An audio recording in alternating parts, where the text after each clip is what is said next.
This video shows how to create database tables in Access 2010. I'm going to use CD library scenario in order to create the database. And this is my part of the ER diagram. And also, I have my data dictionaries. So I'm going to use this data dictionary in order to create the tables in Access. First, we need to launch the Access. In order to do that, you need to click on your Start menu button. You can find that one in the bottom left hand corner in your computer. Once you click it, sometimes you can see Microsoft Access in your startup menu, or else if you can't see this option, you click on all programs, go to Microsoft Office folder and click on Microsoft Access 2010. First, you need to save your database. In order to do that, you need to select blank database under available templates, and in your bottom right hand corner you can see option called file name. So you can change the file name into a sensible name. So in my case, since I'm creating a CD library database, I'm going to name my database as CD lib. Underneath the file name, you can see the location. This is the location where your file will be saved to. If you don't want this location to be saved, you can select a different location from this icon. So click on it and select a different location from this menu. So I'm going to use desktop and I'm going to say OK.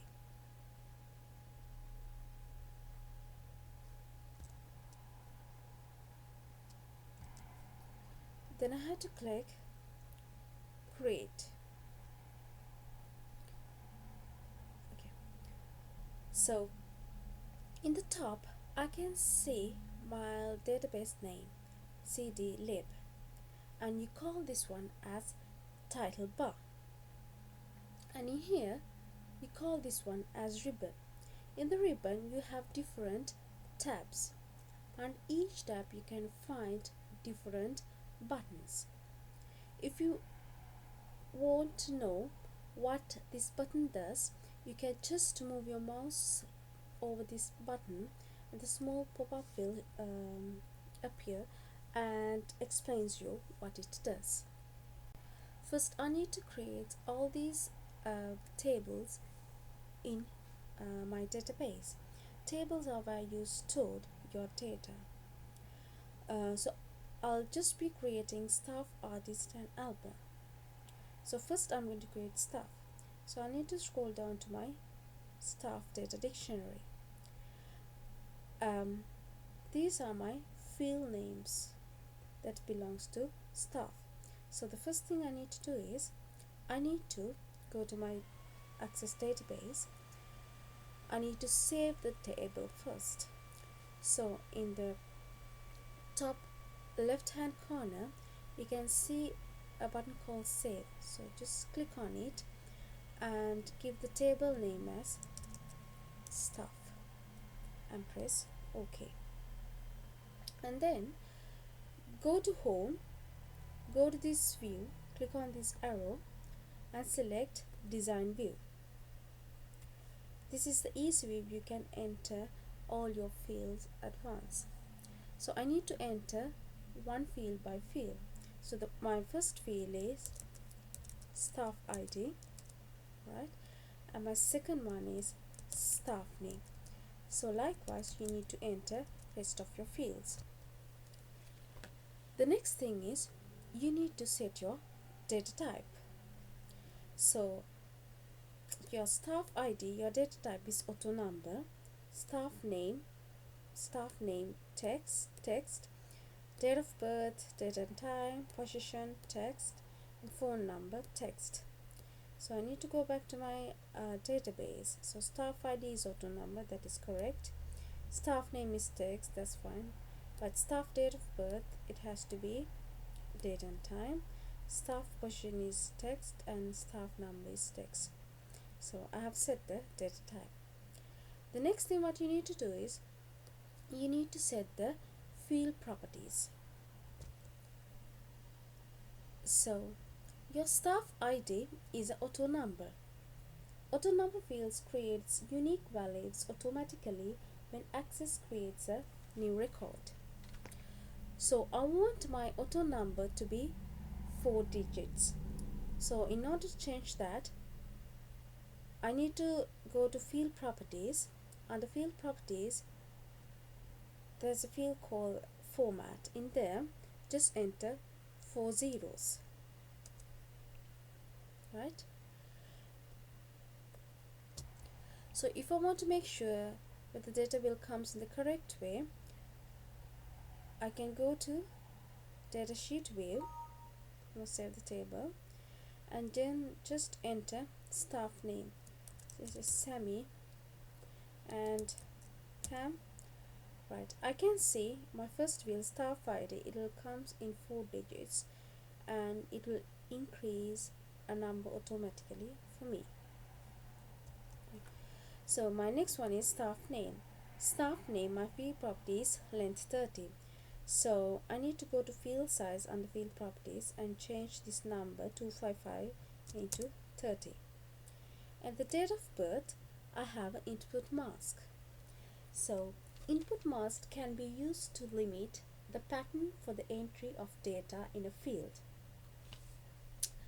Which in the sense, if I want my date of birth to be entered something like this example, so the first 2 digits represents the date and then the front slash, and then second 2 and these 2 digits represents the month, and then the front slash again, and the last 4 digits represents the year. So I can set it by selecting staff date of birth and click on the input mask and click on this expression builder where you can see these 3 dots, and you have to save the table first, and then you can select this short date. It gives me the same date of birth, and I can click next, and next I can just finish it.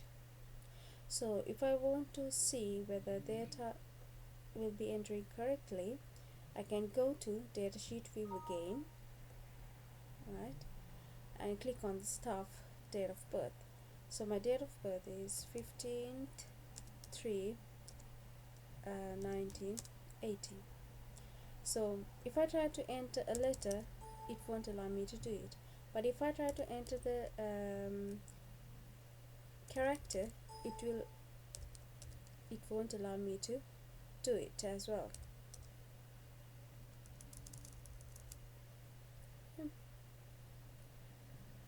So I go back to my design view.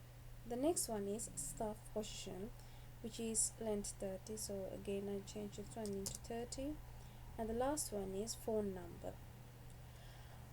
Actually phone number is consists of just numbers. Rather than text, we can use numbers, but we can't use numbers. If you use numbers, the first 0 digits from the phone number disappears when you try to enter the data. So suppose if you enter 079, the data will be shown as 79 instead of 079. So in order to overcome the situation, we select text, and then we are going to restrict the data that been entered into the database by a validation rule. So the validation rule prevents bad data being saved into the database. So in this validation rule, simply says just enter numbers between 0 to 9. So any other letters or characters that's going to be entered into that field is not going to be accepted. So I just copy this one, and under field properties we can see option called validation rule, so just paste on it. And I'm going to paste this validation text. So validation text acts as an error message. So when you try to type a different data other than a number, the error message will pops up and show the error message to the user. So in order to see whether this is correctly being placed, you go to design view, datasheet view, right, and then you can start entering the phone number, 07, something like that, right? So if I try to enter the letters, right, it gives me this error message.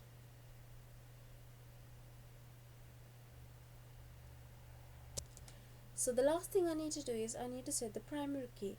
Since my staff ID is a primary key, I need to select it and click on this option, but actually it's already been set it for me, so I don't need to do anything. If it's not been set, you just need to select this one and click on primary key, and then just save the table.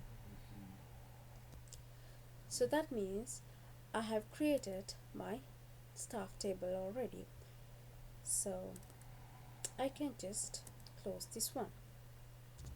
Next, I need to create my artist table. So in order to create a new table, you go to create tab and you click on table again, and then click on save, and rename this table as artist, and click on OK, right? And you go to view and go to design view, and then you start typing the field names. So the first one is